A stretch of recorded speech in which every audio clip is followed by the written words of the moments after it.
தொடர்ச்சியாக அநேக சம்பவங்கள் இந்த உலகத்தில் அடுத்து நடந்துகிட்டே இருக்கு. அதாவது நிமிஷத்துக்கு நிமிஷம் மாறி மாறி நடக்குது. இதுதான் இப்படி நடக்கும் அப்படி எதிர்பார்க்கும்போது அதுக்கு ஆப்போசிட்டாக இன்னொன்று நடக்குது. அதாவது உலகமே அப்படியே டேர்ன் ஓவர் ஆகுது. நம்ம எக்ஸ்பெக்ட் பண்ண எல்லா விஷயங்களுக்கும் அப்படியே நேர்மாற நடக்குது. ஆனால் ஒன்று மட்டும் கரெக்டாக நடக்குது. வேதத்தில் சொல்ல தீர்க்க தரிசனங்கள் துல்லியமாக நடக்குது. மனுஷருடையதான எதிர்பார்ப்புகள் அல்லது அவங்களுடையதான கணிப்புகள் சில நேரங்களில் வலைத்தளங்களில் நாங்கள் பார்க்குறோம். யூடியூப் சேனல்ஸில் அவங்க வீடியோஸ் டெய்லி போடுறவங்களாம் இருக்காங்க. அவங்க பார்த்தீங்கன்னு சொன்னால் அவங்க ஒன்று சொல்லியிருக்காங்க, இதுதான் நடக்கும்ட்டு. அவங்க யாருன்னு பார்த்தீங்கன்னா பெரிய பெரிய போஸ்டிங்கில் இருக்காங்க. அவங்க சொல்கிறதெல்லாம் போய் ஒரு 3 நாள் கழிச்சு பார்த்தா அப்படியே தலைகீழ மாறி இருக்குது. அப்போ தான் நான் நினச்சேன், இது அவங்களும் பயங்கர ஞானம் உள்ளவங்க தான். பட் இது அந்த ஞானத்துக்கெல்லாம் அப்பாற்பட்டது. வசனம் சொன்னது மட்டும்தான் நிறைவேறிக்கிட்டு இருக்கு. வாங்க இன்னைக்கும் நேற்று வரைக்குள்ள நம்ம கடந்து போக போகிறோம்.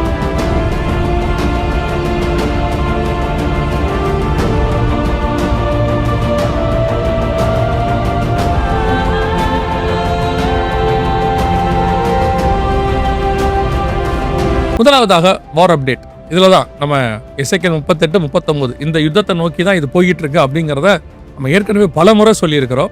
இப்போவும் அதை நோக்கி தான் போய்கிட்டே இருக்கு. நல்லா கவனிச்சு பார்த்தீங்கன்னா இந்த யுத்தத்தில் ரஷ்யா உள்ள வரணுங்கிறது நம்ம ஏற்கனவே நிறைய காலங்களில் சொல்லியிருக்கிறோம். இப்போது ரஷ்யாவுடைய வார்ஷிப் மிடில் ஈஸ்ட்டுக்கு வந்திருக்கு. அது மட்டுமல்ல, ரஷ்யா இந்த பீஸ் டாக், அதாவது இந்த சமாதான காரியங்களில் நாங்கள் ஈடுபட தயார் அப்படின்னு சொல்லி வச்சிருக்கிறாங்க. ஈரானோட கூட சீஸ்ஃபயர் பண்ணுறதுக்கு நாங்கள் ரெடியாக இருக்கோம் அப்படின்னு சொல்லி வச்சிருக்கிறாங்க. நல்லா கவனிச்சு பாருங்க, பிரச்சனை யூஎஸ்க்கும் ஈரானுக்கும். இதுல ரஷ்யா உள்ள நுழைஞ்சு பண்ணது. ஈரானுக்கு மிகப்பெரிய நண்பர் ரஷ்யாங்கிறது எல்லாருக்கும் தெரியும். பாகிஸ்தான் உள்ள போது நிறைய விஷயங்கள் செஞ்சுட்டு இருந்தாலும் இவங்க உள்ள வராங்க.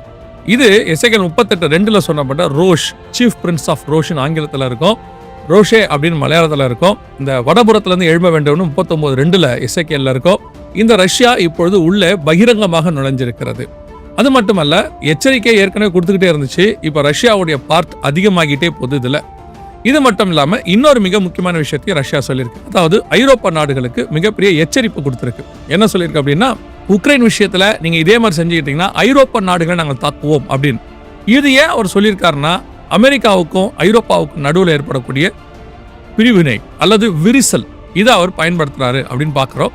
இப்போ இதை தாண்டி அதே எசேக்கியேல் 38:2 மாக்கோகு அப்படிம்போம். அந்த மாக்கோகியா பின்னாட்களில் மங்கோலியா, இந்த மங்கோலியாவுடைய பிரிவில் வந்ததா சைனா, நம்ம நாடுகள்லாம் நம்ம பார்க்கிறோம். இப்போ சைனாவும் ஈரானுக்கு பகிரங்கமாக உள்ள நுழைஞ்சிருக்கு. கப்பல் நாங்கள் அனுப்புவோம், யூஎஸ் என்ன பண்ண முடியுமோ பண்ணுங்க, அதாவது இந்த ஸ்ட்ரைட் ஆஃப் ஹார்மஸை நாங்கள் கண்ட்ரோல் பண்ணுறோம், அதை வழியாக எங்களை தாண்டி ஒன்றும் போகக்கூடாது அப்படின்னு யூஎஸ் சொல்லுது. நான் போவேன் அப்படின்னு சைனா சொல்லுது.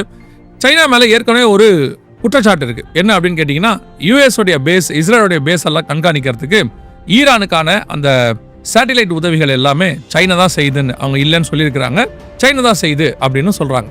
ஸோ இப்போ எல்லாம் பார்த்தீங்கன்னா இந்த எசேக்கியேல் 38:2, 3, 5 வசனங்களில் யார் யாரெல்லாம் சொல்லப்பட்டாங்களோ அவங்க எல்லாம் உள்ளே வந்து சேர்றாங்க. இப்போ அப்படியே வரிசையாக ஒன்று கிரமமாக மாறாமல் அப்படியே அந்த குரூப் வந்து உள்ளே சேர்றதை பார்க்குறோம்.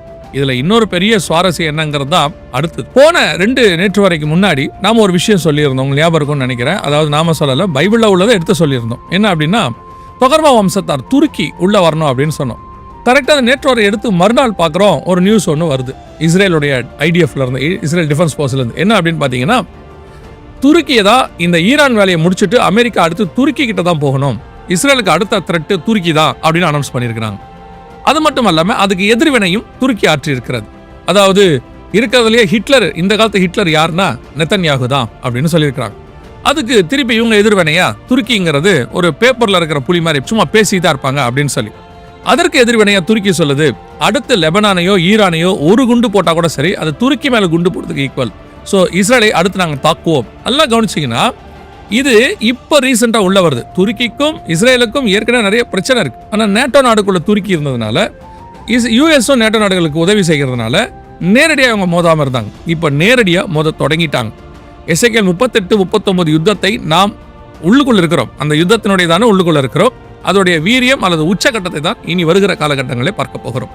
கர்த்தருக்கு சித்தமானால் நாம் அடுத்து வருகிற இந்த யுத்தத்தை பற்றின அப்டேட்டை வருகிற நேற்று வரையில் உங்களோட கூட பகிர்ந்து கொள்கிறோம்.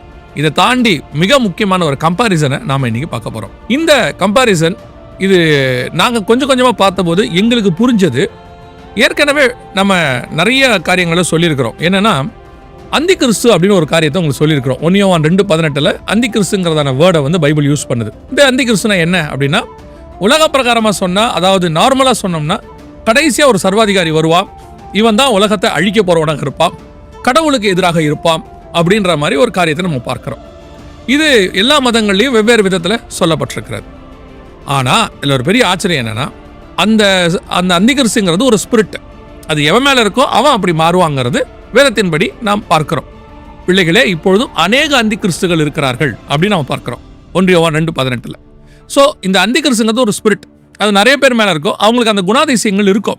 ஆனால் ஒரிஜினலாக அந்திகிறிஸ்துனே ஒருத்தன், அதுக்குன்னே அந்த ஸ்பிரிட்டுக்குன்னே ஒருத்தன் பிறப்பான். இப்போ எப்படி பரிசுத்த ஆவியானவர் நம்ம எல்லா மாதிரி இருக்கிறாரு, நம்ம ஆவியானவர்கள் அல்லது ஆவிக்குரியவர்கள் நம்ம சொல்கிறோம் இல்லையா? ஆனால் பரிசுத்த ஆவிக்குனே ஒருத்தர் பிறந்தவர் இருந்தார், பரிசுத்த ஆவியிலேயே பிறந்தவர் இருந்தார். அவர் தான் அதை கொண்டு வந்து நம்ம எல்லாருக்கும் கொடுத்தாரு. அவர் தான் ஆண்டவராக இயேசு கிறிஸ்து. அதே மாதிரி தான் இந்த ஆன்டிகிறிஸ்டோட ஸ்பிரிட்டோட சுபாவங்கள் அநேகருக்குள்ள இருக்கும். ஆனால் அந்த ஆன்டிகிறிஸ்டோட ஸ்பிரிட்டுக்குனே பிறந்த ஒருத்தர் இருப்பான், அவனை தான் நம்ம அந்திகிறிஸ்து என்று சொல்ல போகிறோம். ஏன் இவ்வளோ எக்ஸ்பிளனேஷன் கொடுக்குறேன்னு கேட்குறீங்களா? இப்போ ட்ரம்ப் பண்ணக்கூடிய எல்லா காரியங்களையும் பாருங்க. நான் ஒரு 6 காரியங்களை உங்கள் மத்தியில் அப்படி லிஸ்ட்டாக சொல்கிறேன். அந்திகிறிஸ்துக்கான எல்லா கம்பாரிசனும் அவருக்கு ஒத்து போகும்.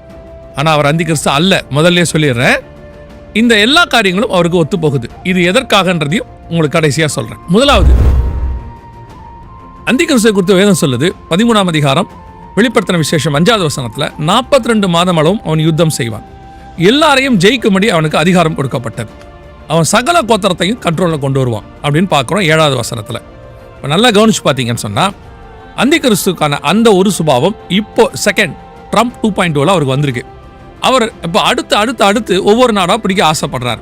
கிரீன்லாண்டை கண்ட்ரோல் பண்ணணும்னு நினைக்கிறாரு, அடுத்து வந்துட்டு கனடாவை தன்னோட கூட சேர்த்துக்கொள்ளணும்னு நினைக்கிறாரு, இப்போது ஈரானை தான் கண்ட்ரோலில் கொண்டு வரணும்னு நினைக்கிறாரு, வெனின்சுலாக்குள்ளே போய் அவங்கள தூக்கிட்டு வந்தார், இப்போ இதை முடிச்சுட்டு கியூபாக்குள்ளே போகிறேன் அப்படிங்கிறாரு. நான் என் பேச்சை கேட்காட்டி உலக நாடுகள் எல்லாத்தையும் டாரிஃப் போட்டு நான் வந்து கஷ்டப்படுத்துவேன் அப்படிங்கிறாரு.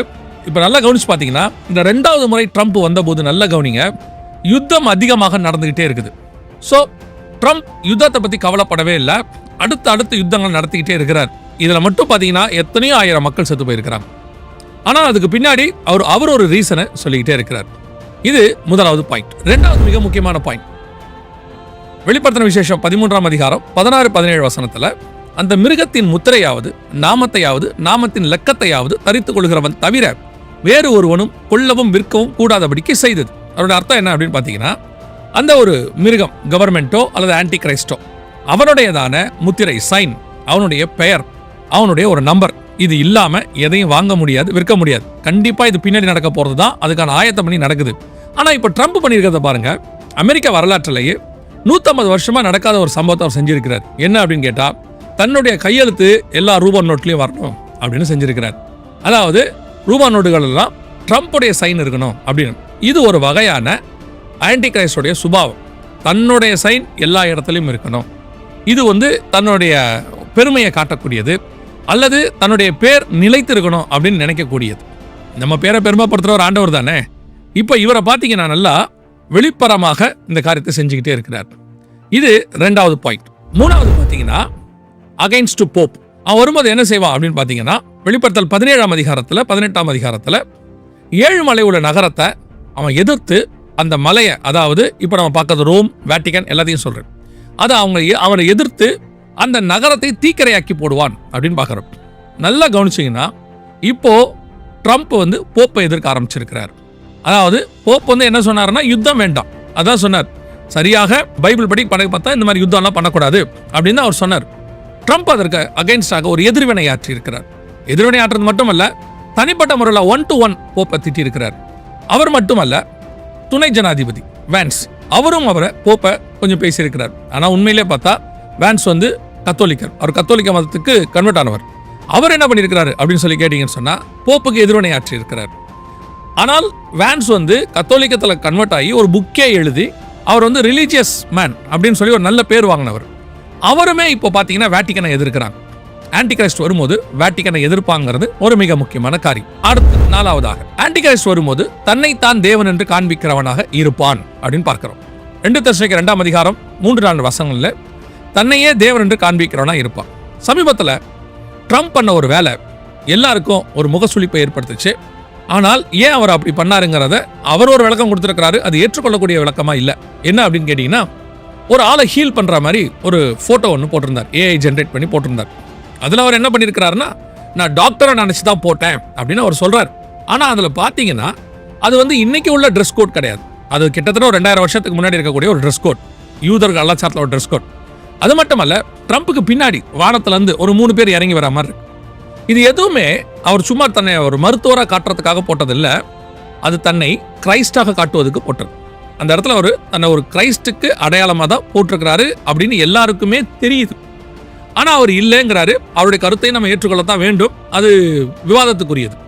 ஆனால் தன்னை திடீரென்று இப்படி போட வேண்டிய அவசியம் என்ன? இதுதான் இப்போ ஒரு கேள்வி.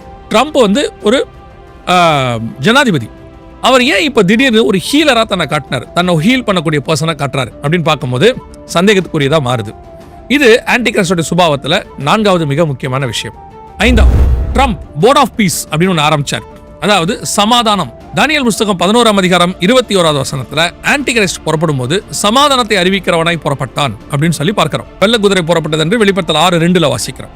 இப்போ பார்த்தீங்கன்னு சொன்னா இவர் ஒரு சமாதானம் போர்ட் ஆஃப் பீஸ் அப்படின்னு ஒன்று ஆரம்பிச்சு எல்லா நாட்டையும் அதுக்குள்ள கொண்டு வர போறேன், UN வேண்டாம், அதுக்கு மாற்றா ஒன்று செய்வோம் அப்படிங்கிற மாதிரி ஒன்று உருவாக்கினார். இது ஆன்டி கிரைஸ்ட் செய்யக்கூடியதான ஒரு மிக முக்கியமான விஷயம். உங்களுக்கு தெரியும் நினைக்கிறேன். இந்த சமாதானத்துக்கான நோபல் பரிசுக்காக ட்ரம்ப் பட்ட பாடுகள் என்ன நமக்கு தெரியும். கடைசியில் அவருக்கு அது கிடைக்கல. வெனின்சுலா அதிபரை பிடிச்சதுனால அதுக்கு இவருக்கு ஏற்ற மாதிரி அங்கே ஒரு அம்மா இருக்காங்க வெனின்சுலால, அந்த அம்மா கொண்டு வந்து இவங்களுக்கு அந்த அம்மா கொடுத்த சமாதானத்துக்கு நோபல் பரிசை இவருக்கு கொடுத்தாங்க. இவர் வாங்கிக்கிட்டார். யோசிச்சு பாருங்க, சமாதானத்துக்கான நோபல் பரிசு எது கிடைச்சிச்சுன்னா ஒருத்தரை பிடிச்சி ஜெயிலில் போடுறதுக்காக கிடைச்சிச்சு அப்படின்றதான் அதோடைய கருத்து. இது ஆன்டி கிரைஸ்டோடையதான அடுத்த சுபாவம், தன்னை சமாதானம் அறிவிக்கிறவனாய் காண்பித்தல். கடைசியா ஒரு விஷயம், இதான் ரொம்ப ஆச்சரியம். என்ன அப்படின்னு கேட்டீங்கன்னா, யாரையுமே நம்பாத யூதர்கள் ட்ரம்ப்பை நம்புறாங்க. ட்ரம்ப்புக்காக ஒரு காயினே போட்டாங்க. எருசலேம் அவர் கொடுத்தாரு அப்படின்றது ஒரு காயின் போட்டாங்க. இப்போ மட்டுமல்ல, ட்ரம்ப் அடுத்து இந்த தேவாலயத்தை கட்டி கொடுக்கறதுக்கான இடம், அந்த இடத்த செஞ்சிருவாரு அப்படின்னு ஒரு பெரிய நம்பிக்கையில் இருக்காங்க. இஸ்ரேலில் இந்த கடைசி 50 வருஷத்துல இஸ்ரேல் அல்லாத ஒரு மனுஷனுக்கு, அதாவது இஸ்ரேல் தேசத்தை சாராத யூதர்களை சாராத ஒரு மனுஷனுக்கு இவ்வளோ கனத்தை அந்த நாட்டில் அவங்க என்னென்னலாம் செஞ்சுருக்கிறாங்கன்றதை நீங்கள் போய் பார்க்கணும். ட்ரம்ப் காயின் போட்டிருக்கிறாங்க, ஒரு தெருக்கு பேர் வச்சிருக்கிறாங்க, ட்ரம்ப்புக்குன்னு ஒரு தனி கான்செப்ட் செஞ்சுருக்கிறாங்க, என்னெல்லாம் பண்ணியிருக்காங்க நீங்கள் போய் பார்க்கணும். அப்படி அவங்க செய்கிறாங்கன்னா அது ட்ரம்ப்புக்கு மட்டும்தான் செய்கிறாங்க. ஸோ இப்போ முழுமையாக இந்த இஸ்ரேல் வந்து ட்ரம்ப்பை நம்புது. அது மட்டுமல்ல, ட்ரம்ப்பவே என்ன சொல்கிறாங்க அப்படின்னா, அவர் ஒரு யூதரை போல செயல்பட ஆரம்பிச்சிட்டாரு அப்படின்னு சொல்லி. ஆனால் கடைசியாக பார்த்தீங்கன்னா இது எதுவுமே நடக்காது. அதாவது ட்ரம்ப்போடைய ஆட்சி போக போது, அது வேற விஷயம். இது எல்லாத்தையும் நீங்கள் ஓவராலாக பார்த்தீங்கன்னா ஒரு ஆன்டி கிரைஸ்டோடைய சுபாவத்துக்கான எல்லா கான்செப்டும் அவருக்குள் காணப்படுகிறது. இப்போ நீங்கள் என்ன கேட்கலாம், இதை வச்சு நீங்கள் என்ன சொல்ல வரீங்க, ட்ரம்ப் தான் ஆன்டி கிரைஸ்ட் சொல்கிறீங்கன்னா? இல்லவே இல்லை. ஆன்டி கிரைஸ்ட் ஐரோப்பியன் யூனியன்லேருந்து 10 நாடுகள் கூட்டமைப்புக்கு நடுவிலிருந்து வரணும். ஏன்னா தானியேல் புஸ்தகம் 7ஆம் அதிகாரத்திலும் சரி, வெளிப்படுத்தின விசேஷம் 17ஆம் அதிகாரத்திலும் சரி, அந்த 10 கொம்புகள் நடுவிலிருந்து சின்னதான ஒரு கொம்பு புறப்பட்டு, அதில் மாற்று கருத்தே இல்லை. அதற்கு 7 தலை இருக்கணும், 7 மலை உள்ள நகரம் இருக்கணும்னு பைபிள் சொல்லுது. கன்ஃபார்மாக அது யூரோப்பியன் யூனியன், அதுலேயும் இட்டாலி, அதுலேயும் ரோம், அதுலேயும் அது ரோமை சுற்றி இருக்கிற 7 மலைகளாகத்தான் இருக்கணும். இப்போ நீங்கள் நல்லா கவனிச்சு பார்த்தீங்கன்னா யூஎஸ்க்கும் இட்டாலிக்கும் பிரச்சனை போயிட்டே இருக்குது. அதாவது மெலனான்னு சொல்லி இட்டாலியோடைய ஜனாதிபதி இருக்காங்க, அவங்களுக்கும் இஸ்ரேலுக்கும் ஒத்துக்கலை. இப்போ எல்லாம் பிரச்சனை போயிட்டே இருக்குது. அடுத்த வல்லரசு அவங்க தான் உருவாக போகிறாங்க. அதில் இட்டாலியோடைய தலைவர் அந்த அம்மா தான் வந்து அங்கே தலைவராக மாறிட்டு இருக்கிறாங்க இப்போதைக்கு. ஆனால் அந்த அம்மாவும் இருக்க போகிறதில்ல, அதையும் தாண்டி வரும்னு வச்சுக்கோங்களேன். இப்போ என்ன சொல்ல வரோம்னா, ஆன்டி கிரைஸ்ட் என்பவன் இதே சுபாவத்தை இதை விட அதிகமாக, ஏன்னா வரும்போது வசனம் சொல்லுது, எல்லா மிருகங்களை பார்க்கிலும் அது வேற்று உருவமாக இருந்தது. இப்போ நம்ம கண்ணுக்கு முன்னாடி ஒரு ராஜா ஆன்டி கிரைஸ்டுடைய சுபாவங்களோடு கூட வெளிப்படுகிறான். ஆனால் ஒரு கூட்டம் அவனை ஏற்றுக்கொள்கிறது, பெரிய கூட்டம் அவனை எதிர்க்கிறது. அடுத்த ஆன்டி கிரைஸ்ட் வரும்போது அவனை பெரிய கூட்டம் ஏற்றுக்கொள்ளும், ஒரு கூட்டம் எதிர்க்கும். இப்போ ட்ரம்ப்பை பெரிய கூட்டம் எதிர்க்குது, ஒரு சின்ன கூட்டம் ஏற்றுக்கொள்கிறது. இதே மாதிரி வருகிற ஆன்டி கிரைஸ்ட்டை ஒரு பெரிய கூட்டம் ஏற்றுக்கொள்ளும். என்ன காரணம் அப்படின்னு கேட்டிங்கன்னா, இப்போ ட்ரம்ப் எக்கானமியில் வீக், ஆனால் வரப்போகிறவன் எக்கானமியை தூக்கி நிறுத்திடுவான். ட்ரம்ப் கொடுக்கக்கூடிய ரிலீஜியஸ் ஆஸ்பெக்ட்ஸில் எல்லாருக்கும் முகசுளிப்பை ஏற்படுத்துது. ஆனால் அவன் சொல்ல போகிறது ஒரு சமாதானத்தை கொண்டு வரும். இப்படி அவன் வந்து எக்கானமி எல்லாத்தையும் தன் டேக் ஓவர் பண்ணுவான்னு வெளிப்படுத்தல் 13ஆம் அதிகாரத்தில் இருக்கு. ஸோ அப்படி வரும்போது ஒரு ஆன்டி கிரைஸ்ட் சுபாவத்தோடு கூட ஒரு ராஜா வெளிப்பட முடியுமா அப்படின்னு கேட்டிங்கன்னா, அந்த சுபாவங்களில் ஒரு 6-7 விஷயங்களோடு கூட ட்ரம்ப் நம்ம கண்ணுக்கு முன்னாடி இருக்கிறார். திருப்பியும் சொல்கிறேன், ட்ரம்ப் ஆன்டி கிரைஸ்ட் அல்ல. ஆன்டி கிரைஸ்ட் யாருன்னு நமக்கு இப்போ தெரியாது. ஆன்டி கிரைஸ்ட் வெளிப்படும் போது தான் தெரியும். அது வசனத்தினுடைய கணக்கின்படி அவன் ஐரோப்பியன் யூனியன்லேருந்து வரணும்.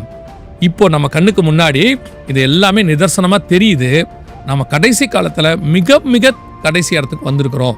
இனி நமக்கு இருக்கிற ஒரே ஒரு வாய்ப்பு ஆயத்தப்படுவது மட்டும். இயேசுவை சந்திப்பதற்கு ஆயத்தப்படணும். இயேசு சொன்ன இத்தனை விஷயங்கள் அப்படியே துல்லியமா கண்ணுக்கு முன்னாடி நடக்குது அப்படின்னா இயேசு வருவார் என்கிற தீர்க்க தரிசனமும் துல்லியமாய் நடக்க போகுது. கர்த்தருக்கு சித்தமானால், வருகை தாமதிக்குமானால் இன்னொரு நேற்று நிகழ்ச்சியில் உங்களை நாங்கள் சந்திக்கிறோம். God bless you.